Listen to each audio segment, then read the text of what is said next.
remedies it enables.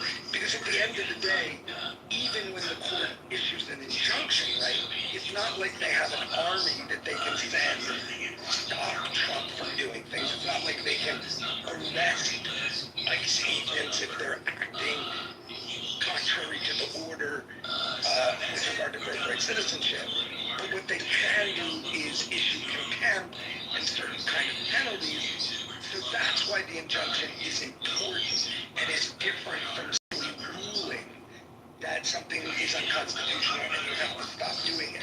The actual injunction gives the court some more teeth to enforce its order. So by eliminating that, and again, Justice Coney Barrett says this in no uncertain terms in her opinion.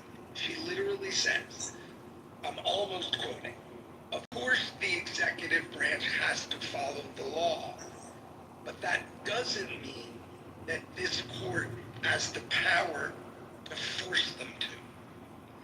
She really is just setting up a system, and it's a vision of the government that some people have. Well, under the separation of powers, the court announces what the law is. The executive is supposed to follow, but the court doesn't actually have the ability to truly force them to. That's where the term constitutional crisis comes from, right? The branches, one branch tells the other branch, I'm responsible for interpreting the law. You are doing something unconstitutional. You are doing something contrary to a statute. And what is the view of some of the people in the Trump regime? Okay, that's interesting. That's the Supreme Court's view of what the law is. We happen to have a different view. So we're going to continue to act in accordance with our view. And now let's see what happens. That's a constitutional crisis. Deliberate approach. Yeah, it's frustrating, and it's I don't know.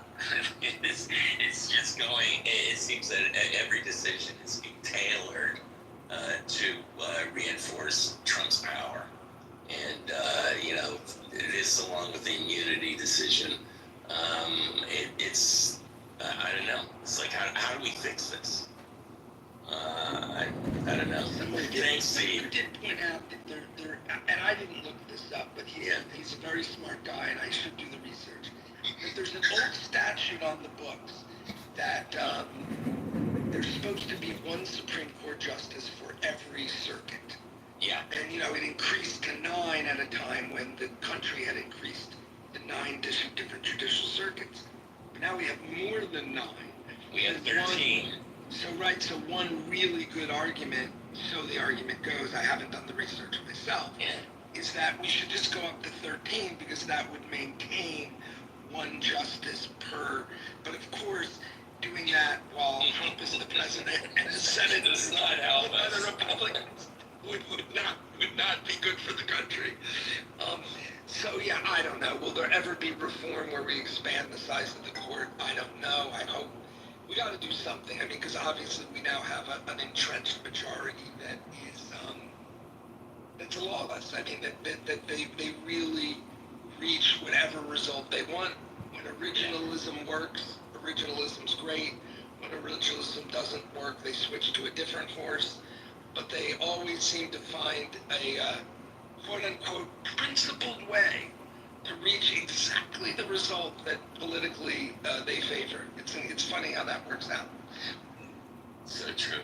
Thanks, Steve, and thanks for the stuff.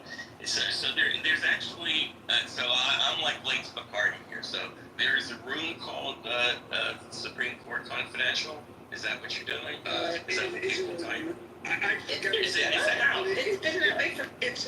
It's like deep state pages. Is that a room? It's a house. Okay. Or a house? I don't know why I missed that. Okay, because I thought you were just doing it. All right, because feel free to promote it, because as we promote controversies. What I will do is I discovered now, which I really was not focused on, that there's something called a waiting room. Yeah. There are lots and lots of people who are waiting to be members because I guess they have to approve them. So maybe Well, you can change that. There's if you go in, but yeah.